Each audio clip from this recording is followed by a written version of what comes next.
Welcome to my channel. আমার চ্যানেলে আরও একটা নতুন রেসিপি দেখার জন্য আপনাদের সবাইকে ওয়েলকাম জানাচ্ছি। আজকে আমি অতি ট্র্যাডিশনাল ও জনপ্রিয় একটি রেসিপি আলু পোস্ত তৈরি করে দেখাবো। তাহলে চলুন ঝটপট শুরু করা যাক। আলু পোস্ত বানানোর জন্য আমি এখানে 4 টেবিল স্পুন নিয়েছি পোস্ত আর 7 থেকে 8টা রসুনের কোয়া।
করে দেবো গ্রেভির জন্য। গ্রেভিটা অতি অবশ্যই আপনারা আপনাদের প্রয়োজনীয় অনুযায়ী জলটা অ্যাড করে নেবেন। জলটা দিয়ে আমি খুব ভালো করে নেড়ে চেড়ে মিক্সড করে নেব। এবার এর মধ্যে দিয়ে দেব ভেজে রাখা পেঁয়াজ কুচিগুলো। পেঁয়াজটা দিয়ে আবার খুব ভালো করে মিশিয়ে নেব। আপনারা সবাই আলু পোস্ত খেয়েছেন, আমি জানি আপনারা সবাই খুব ভালো আলু পোস্ত বানাতেও পারেন। তবে আমার রিকোয়েস্টে এই আলু পোস্তটা এইভাবে একবার বানিয়ে দেখবেন, আর যদি ভালো লাগে আমাকে অতি অবশ্যই কমেন্ট করে জানাবেন। এবারে আমি টেস্ট করে এর মধ্যে আরও একটু নুন দিয়ে দেব। নুন দিয়ে আমি ভালো করে নেড়েচেড়ে মিশিয়ে নিয়ে আরও 1 থেকে 2 মিনিটের জন্য ফুটিয়ে নেব।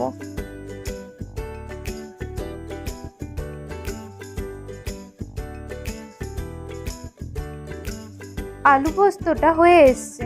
আলু পোস্তটাই দেখুন আমি অল্প গ্রেভিও রেখেছি। আর আলু পোস্তটা ঠিক হয়ে এসছে। এবারে আমি গ্যাসের ফ্লেমটা অফ করে দিলাম।